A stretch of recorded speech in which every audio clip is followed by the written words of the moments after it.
My fiancée laughed when her parents mocked my late mom at our rehearsal dinner, so I called off the wedding right then and there, leaving her family shocked and everyone stunned by my decision. I'm 33, and until not long ago, I was engaged to Lydia, a woman I genuinely believed I'd spend the rest of my life with. We met 6 years ago at a cookout through mutual friends. She had this bright, easy smile and a quick wit that made conversations with her feel effortless. From the start, we clicked. When I proposed a year ago, it didn't feel rushed or uncertain. It felt right. But with Lydia came her family, her parents, Jack and Donna.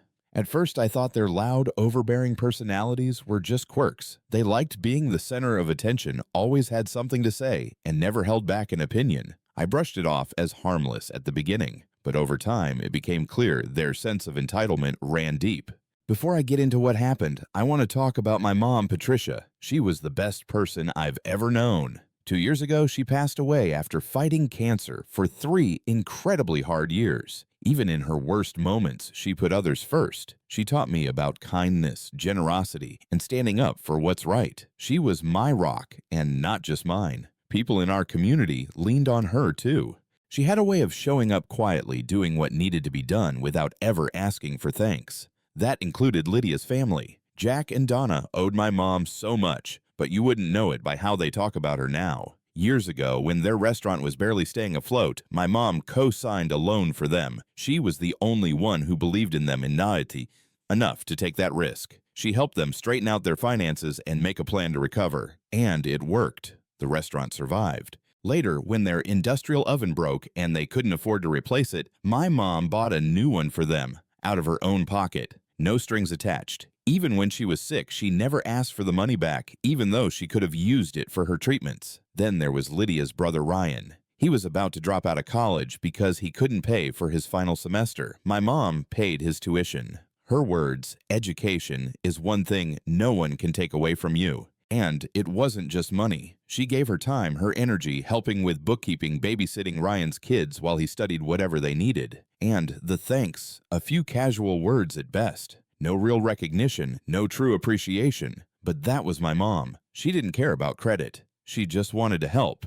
When she passed, I was shattered. Lydia was there, or at least she said she was. But looking back now, her support was always surface level. She'd say things like, "You need to move on, or your mom wouldn't want you stuck in grief." Maybe that was true, but it didn't feel comforting. It felt dismissive. As our wedding approached, the red flags grew harder to ignore. Lydia avoided any mention of my mom when we talked about the ceremony. I wanted to include a tribute to her, something small during the vows, and Lydia brushed it off with, "Isn't that going to make people sad? Weddings are supposed to be happy." I let it go. I didn't want to fight, but it hurt. Then there were her parents. Jack once joked that Lydia was marrying beneath her. Donna said, "We all make sacrifices for love, like Lydia was doing me a favor by agreeing to marry me." I stayed quiet for Lydia's sake. I kept telling myself things would get better after the wedding. I couldn't have been more wrong. About a month before the wedding, Jack and Donna offered to host the rehearsal dinner at a high-end restaurant they were connected to. At first, I thought it was a nice gesture, maybe their way of making peace. Donna kept mentioning how much effort they were putting into it, how it would be the talk of the town. Jack reminded everyone how lucky we were to have access to the place. It didn't feel like a gift. It felt like a performance. Still, I let them run with it.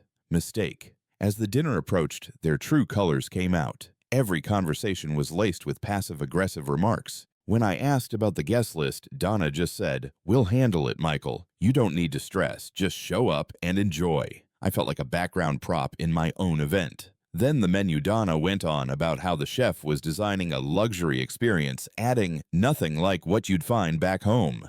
Michael, that phrase "back home" was her favorite dig. I came from a small working-class town, and she never let me forget it. Lydia started acting differently, too. Whenever I voiced a concern, she brushed it off. "You're overthinking this. My parents know what they're doing." But it wasn't just about the dinner. It was how they all made me feel like I didn't belong. Like Lydia was doing me a favor just by being with me. And Lydia, she never once defended me. 1 week before the dinner, I suggested changing the table centerpieces to something simpler, something my mom would have loved. Donna didn't even look up from her binder. She just said, "Oh, Patricia had interesting taste, didn't she? But this is Lydia's day." Let's keep it modern, shall we? I froze. Lydia didn't even flinch. She just kept scrolling on her phone. That should have been my breaking point, but I stayed quiet. Again, trying to keep the peace. Then the night of the rehearsal dinner arrived. Lydia and I arrived together. I tried making small talk in the car. She barely responded, eyes glued to her phone. It's just a dinner, she said.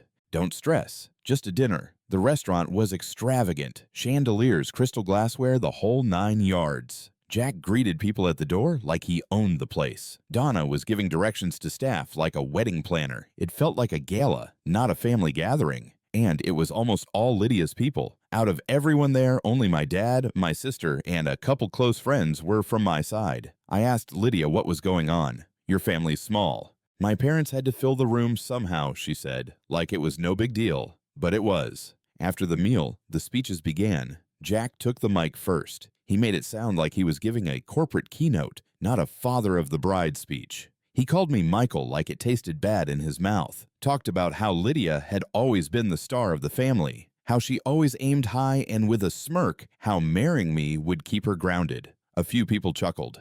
I sat in stunned silence. Then he added, we always taught Lydia to aim high, and while Michael might not be what we envisioned at first, and just let it hang, like a joke, like I wasn't good enough. Donna followed. She praised Lydia as the perfect daughter, said it was good she was patient because she'd taught me so much already. Then she looked at me and added, it'll be nice to have someone in the family who doesn't mind getting their hands dirty, right? More laughter. Still, Lydia smiled along, didn't say a word. Then Jack got up again. He raised his glass and said, before we finish, I want to mention someone who's no longer with us, Michael's mom, Patricia. For 1 second, I hoped he might show some grace. But no, she had a habit of inserting herself into things, didn't she? He said.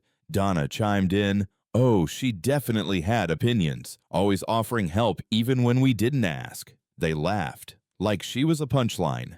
Jack continued, she helped us a lot, sometimes too much if I'm being honest. He winked. I waited for Lydia to shut it down, to say anything. She laughed. That was the moment something in me broke. Donna came over a few minutes later and said sweetly, I hope you weren't offended. Jack and I were just adding some humor. I stood up. The chair scraped loudly against the floor. Are you serious right now? I said, voice low and shaking. Every eye in the room turned to me. There I was standing at the head of the table, every fork and glass frozen in midair, every conversation cut off mid-sentence. It was like someone hit pause on the entire evening. All eyes were on me, some shocked, some curious, and a few clearly hoping for drama. I didn't care. My heart was racing, my palms were sweating, and I felt the blood pounding in my ears, but I couldn't hold it in any longer. Are you serious right now? I repeated, locking eyes with Donna.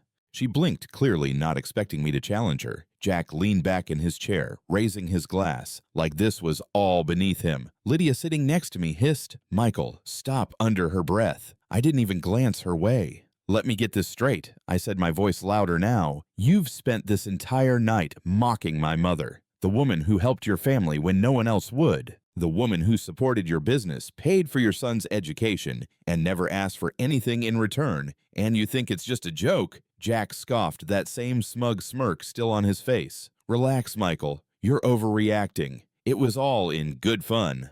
I snapped. Good fun, I said, practically shaking. You called her meddling. You said she was too much. You laughed at her generosity like it was some kind of flaw. How the hell is that fun?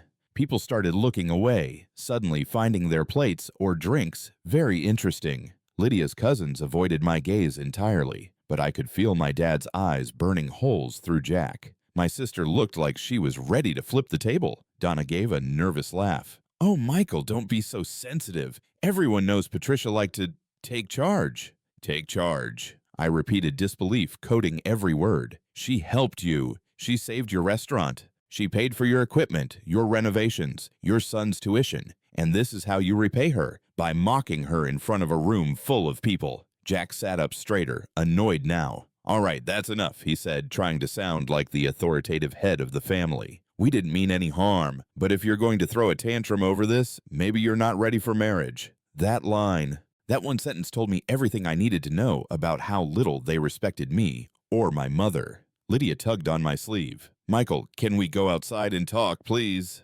Her voice was low and urgent, like she was embarrassed I was making a scene. I pulled my arm away. No, Lydia, we're not going anywhere until your parents understand just how disrespectful they've been. Donna sighed dramatically. Michael, this is supposed to be a happy occasion. You're ruining the evening for everyone. I stared at her in disbelief. I'm ruining it. No, Donna, you ruined it the second you decided to turn my mom's memory into a joke. And you, I said, turning to Lydia, you just sat there and let it happen. Her face flushed deep red. I didn't know they were going to say all that she said defensively. But you laughed, I snapped. You laughed at every single insult. You didn't even try to stop them. The murmurs around the room started to grow louder, people leaning toward each other, whispering, watching. Some had their phones out clearly recording, but I didn't care. I wasn't going to let this be swept under the rug. Jack stood up. All right, Michael, if you're so offended, maybe you should leave. I almost did. I considered just walking out, letting them have their fancy dinner and perfect little performance. But then I saw my dad, my sister, and a few friends watching me, really watching, waiting to see what I would do. No, I wasn't going to let them rewrite this story. No, I said, my voice steady now. I'm not leaving. Not until you understand what you've done. Jack opened his mouth to argue, but I cut him off. You act like my mom was some busybody who inserted herself into everything. But without her, you wouldn't have this restaurant. You wouldn't have any of this. She didn't do it for recognition. She did it because she cared. And now you're sitting here laughing at her memory. That's not just disrespectful, it's disgusting. Silence. Pure, suffocating silence. Even Jack looked a little stunned. Donna's mouth opened and closed, but no words came out. Lydia just stared at the table like if she looked up, it would all get worse. Finally, Jack muttered, "We didn't mean it like that." "It doesn't matter how you meant it," I said. "What matters is what you said and how it came across. You don't get to reshape who my mom was just to suit your narrative. She deserved better, and so do I." I stepped back from the table and grabbed my coat. "You want me to leave, fine, but don't expect me to come back." My dad stood up instantly, walking toward me. My sister followed, throwing one last glare at Donna. A couple of my friends stood too, not sure what to do, but wanting to show support. Lydia called after me, "Michael, wait!" I didn't stop. I walked out of that restaurant with my heart racing and my fists clenched, but my head held high. Outside, my dad put a hand on my shoulder and said, "You did the right thing. Your mom would be proud." I nodded, but I didn't feel proud. I felt betrayed. And I realized something important. If Lydia couldn't stand up for me or for my mom, then maybe she wasn't the person I thought she was. I kept thinking I'd done the right thing by walking away, but a part of me also knew it wasn't enough. If I left it like that, Jack and Donna would twist the story. I'd be painted as too sensitive, as the one who ruined the night. No, I wasn't done yet. I turned to my dad. "I need to go back in there." My sister's eyes widened. "Why? You don't owe them anything." "I know," I said, "but I'm not leaving this half-finished. They need to hear it from me directly. I need to make it clear to everyone. I'm done. For good." My dad nodded. "If that's what you need, we've got your back." "No," I said, shaking my head. "This part I have to do on my own."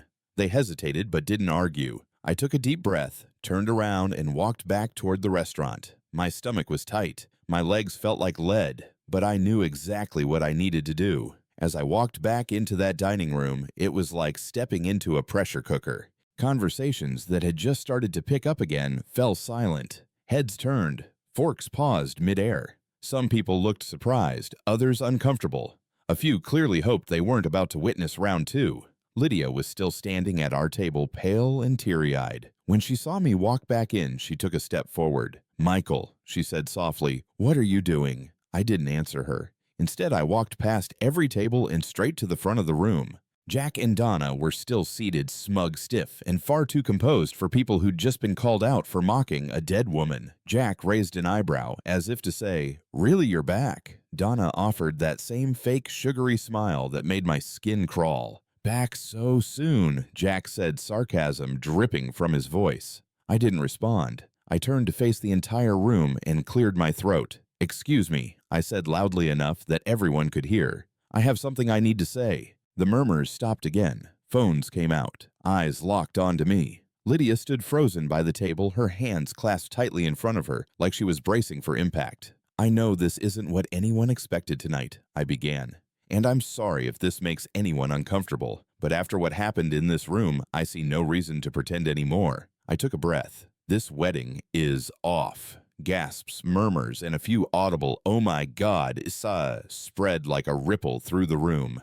Chairs shifted. Someone dropped a fork. Lydia's hands flew to her mouth. "Michael, no," she whispered. I held up a hand to stop her. "Please let me finish." I looked back at the guests, feeling the weight of their attention, but my voice was steady. This isn't just about tonight. It's about the kind of family I'd be marrying into. A family that doesn't respect me, that doesn't respect my mother, and that doesn't respect the values I was raised with. Jack scoffed. "You're making a big mistake, kid. You're throwing away a good thing over nothing." I turned to him, laughed bitterly. "Nothing. You think disrespecting my mom is nothing. You think treating me like I'm beneath you is nothing." He didn't respond, but I could see the irritation simmering in his eyes. "No, Jack. The real mistake would have been going through with this wedding. Or way. The mistake would have been tying myself to a family that doesn't deserve me." Donna looked like she was about to cry, or maybe just mortified that their perfect dinner had turned into a spectacle. "Michael," she said, her voice trembling, "let's not make decisions in the heat of the moment. We can talk tomorrow when everyone's had a chance to cool down." I shook my head. "No, we're not talking about this tomorrow. Or ever. This is done." I turned to Lydia. Her eyes were red, her face streaked with tears. She looked like she didn't know whether to scream or beg. "I loved you," I told her. "I wanted to build a life with you, but last night showed me who you are. You didn't defend me. You didn't defend my mom. You laughed with them." Her lips parted like she wanted to argue, but she didn't. "I deserve better than that," I said. Then I turned back to the room one last time. "I hope you all enjoy the rest of your evening." With that, I walked toward the door. My footsteps echoed in the silence. My hand was on the handle when I heard Lydia's voice one last time. "Michael, please don't do this." I paused, turned around and looked at her, really looked at her standing there in that overpriced dress, surrounded by people who never respected me. I already did. And then I walked out. Outside, the air felt different, lighter, sharper. The sting was there, absolutely, but so was relief. Like finally taking a deep breath after being underwater too long. My dad and sister were waiting at the curb. No words, just quiet support. We left together. The next morning, the real fallout began. I woke up to over 100 unread messages on my phone. The notification bar was a mess. Texts, missed calls, voicemails. Most were from Lydia, some from Jack and Donna, a few from relatives of theirs I barely knew. Lydia's messages were all over the place. "I'm so sorry, Michael. I didn't mean to hurt you. Please just talk to me." Jack's were more aggressive. "You embarrassed us in front of everyone. You'll regret this." Donna's texts were classic guilt trips. "I can't believe you do this to Lydia. She didn't deserve this kind of humiliation." I didn't respond to any of them. By mid-afternoon, Lydia showed up at my apartment. I saw her through the peephole standing there with her makeup smudged eyes red and puffy. She was still wearing the same dress from the night before. I opened the door but didn't invite her in. "Michael," she said softly, her voice raw. "Can we please talk?" I crossed my arms. "What's there to talk about? I made myself pretty clear last night." She flinched, but didn't leave. "I know, and you have every right to be angry. But we can fix this. Please. We can work through it." I shook my head. "No, we can't." She wiped her face with the back of her hand. "I was scared. Okay. Scared of what I asked my frustration building. Of upsetting my parents," she whispered. "Of making a scene. You were scared of them, not of hurting me." She had no answer. She stepped forward. "Please, Michael. I'll talk to them. I'll make them apologize. Just don't end it like this." I didn't move. "It's not just about them, it's about you. You let it happen. You laughed. And that showed me everything I needed to know." Her face crumpled. "I deserve better," I said quietly. "So much better." She looked like she wanted to say something, anything to pull me back, but she didn't. She turned and walked away. And for the first time in weeks, I felt peace settle into the silence. It had been a few days since I called off the wedding, and while the storm of messages had mostly died down, I was still processing everything. I didn't regret walking away, not for a second, but there was still this dull ache inside me. Not because I missed Lydia. That part was gone. What stung was that I had trusted her, shared my life with her, and when it mattered most, she laughed while her parents disrespected the woman who raised me. That night, I found myself going through my mom's old keepsake box. I hadn't touched it in months. It sat quietly in my closet, tucked away like a time capsule of everything I held sacred about her. Inside were the things that reminded me of her most: her church earrings, the charm bracelet she wore every Christmas, the tiny dried flowers from her old garden. And then there was the locket. A delicate silver piece, worn from age but still beautiful. It had been passed down through generations, mother to daughter, until my mom gave it to me before she died. One day she said, pressing it into my palm, "You'll know who to give this to when you do give it with your whole heart." I'd kept it safe ever since, but when I opened the box that night, it was gone. At first I thought maybe I'd misplaced it. I pulled the entire box apart, checked under the bed, opened every drawer, every shelf. Nothing. My stomach dropped. I knew I hadn't moved it, and I knew who the only visitor to my apartment had been in the past week: Lydia. She'd come by a few days earlier to return the engagement ring. She'd asked to use the bathroom before she left. I'd thought nothing of it, but now I grabbed my phone and texted her, "Did you take the locket from my mom's keepsake box?" A few minutes later, she replied, "What are you talking about?" I stared at her message in disbelief. She knew. I knew she knew. The silver locket, the one my mom gave me before she passed. "It's gone. You were the last person here. Did you take it?" This time, it took longer for her to respond. When the message finally came through, it made my blood boil. "I borrowed it. I just wanted to keep a piece of her with me. I thought it would help me feel close to you." Borrowed, without asking, without telling me, from the one box in my apartment I'd never touched in front of her. It wasn't just disrespectful, it was theft, emotional theft, a total violation. I called her immediately. She answered on the second ring, her voice already defensive. "Michael, it's not a big deal." "Not a big deal," I snapped. "That locket has been in my family for generations. It's not something you borrow like a sweater. How could you even think that was okay?" She hesitated, her voice shaky. I don't know. I wanted to feel connected to you.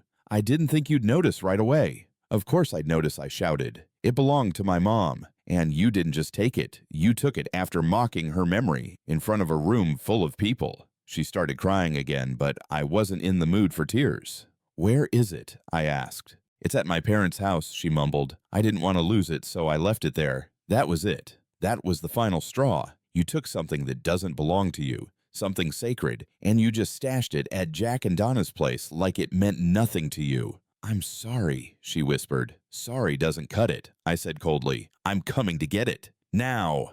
She didn't argue. She didn't have the ground to. I threw on my coat, grabbed my keys, and drove over to her parents' house with anger bubbling just beneath the surface. With every mile, my fury grew. It wasn't just about the locket, it was about everything. About Lydia's silence, her laughter, her betrayal. And now this. When I knocked on their door, Donna answered. Her expression froze when she saw me. "Michael," she said, voice cautious. "What are you doing here?" "I'm here to get my mom's locket," I said, not bothering with niceties. "Lydia told me it's here." She looked confused, like she wanted to argue, but instead, she stepped aside and let me in. A few minutes later, Lydia came downstairs holding it. The locket dangled from her fingers like it was just some trinket. Her eyes were red, her face blotchy, but I didn't care. I reached out and took it without saying a word. She held on to it for a second longer than she needed to, then let go. "Michael, please," she started. I cut her off. "You stole from me, Lydia. From my mom.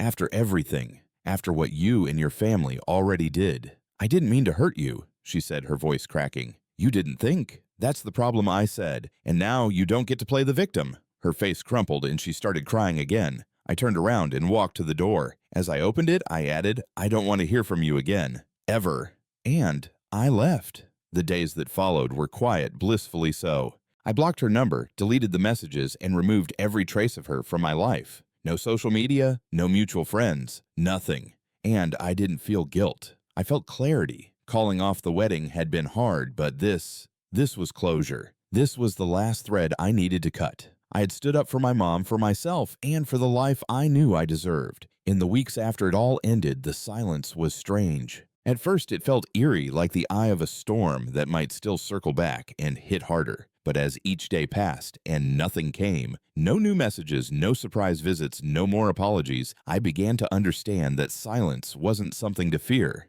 It was freedom. I kept the locket close. Not in the keepsake box anymore, but somewhere more visible, a quiet, constant reminder of everything my mom stood for. It was more than jewelry. It was proof of the kind of love I was raised with, the kind of person I hope to be, the kind of life I refuse to settle for anything less than. At first, there were questions from people who had been at the dinner. Jais, faner.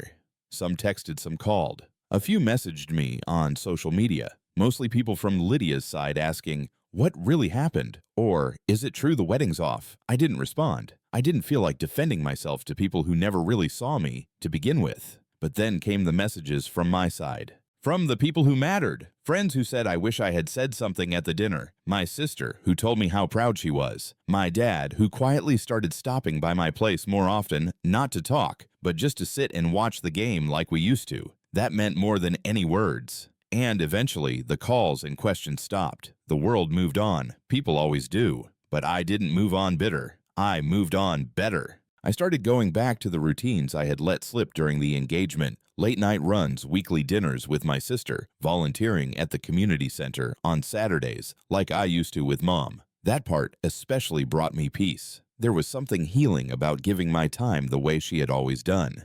It reminded me that I came from someone strong, someone good, someone who always saw the best in others even when they didn't deserve it.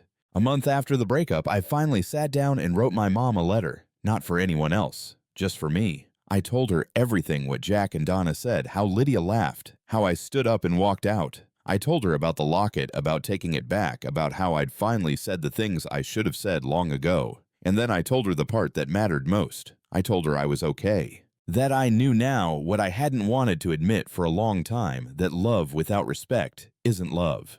That silence in the face of cruelty is just complicity. That no matter how beautiful someone's smile is, if they don't stand by you when it counts, they're not standing with you at all. I told her I was proud of myself, that I hoped she was too. I folded the letter and slipped it into the locket. Not permanently, just for now. A quiet tribute. A way to carry her with me, not just in grief, but in strength. It took time. It always does. But eventually the anger gave way to clarity. The hurt gave way to healing. And I stopped waking up with the heavy weight of everything that had gone wrong. I started waking up with hope, not for someone else to fix me, but for what could come next now that I knew what I deserved. And when people ask me about the wedding, because even now occasionally someone still does, I just tell them the truth. The woman I was supposed to marry let her parents publicly mock my mother at our rehearsal dinner. So I stood up, I walked out, and I never looked back. Because sometimes the best thing you can do for the people you love, especially the ones who aren't here to defend themselves, is to speak the truth even when your voice shakes, even when it costs you everything. Because what you gain in return is yourself.